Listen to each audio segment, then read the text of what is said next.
if you're expecting a Surron clone, stop watching.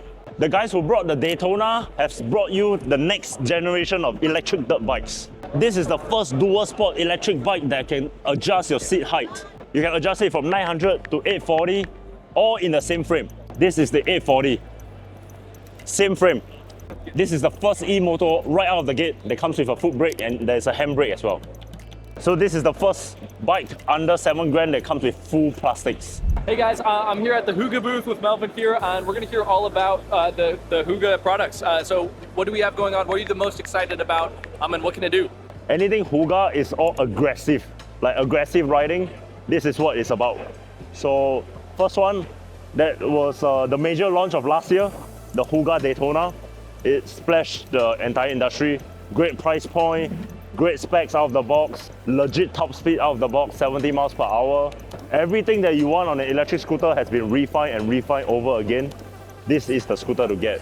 Then now they are launching the second product lineup, which is the electric dirt bike space. So the first e-moto that comes with a foot brake. So there's never an electric e-moto that has a foot brake. All of them are handbrakes. It's more familiar for gas bike users. That's huge. And so what are the top speeds of this bike, and what's its price point? Top speed, I think we are looking at 80 miles per hour to 90 miles per hour. Sick. Yeah. Okay. What kind of range would you expect to get out of this? Yeah, so this bike has two variants. It's 88 volts, 50 amps, and another one is 72 volt, 70 amp hours. That's the biggest battery capacity in the e-moto space.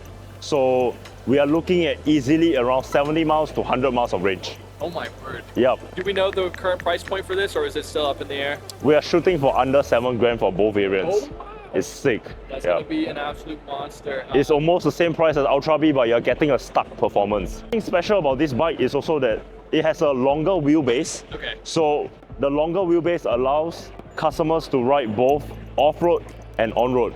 You can change it to supermotos and ride it on-road.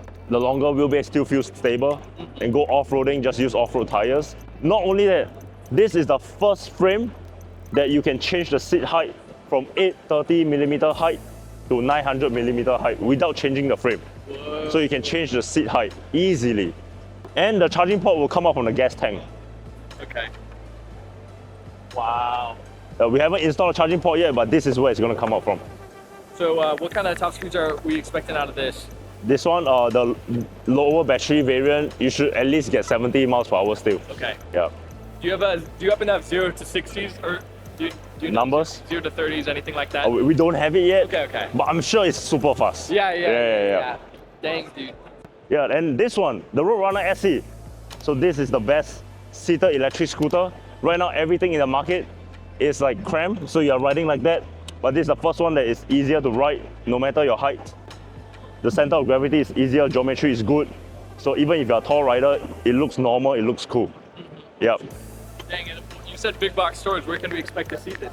We're still doing a deal with them right now in CES. Okay. Yeah. So hopefully it's ASAP. Excited to see it. Yep.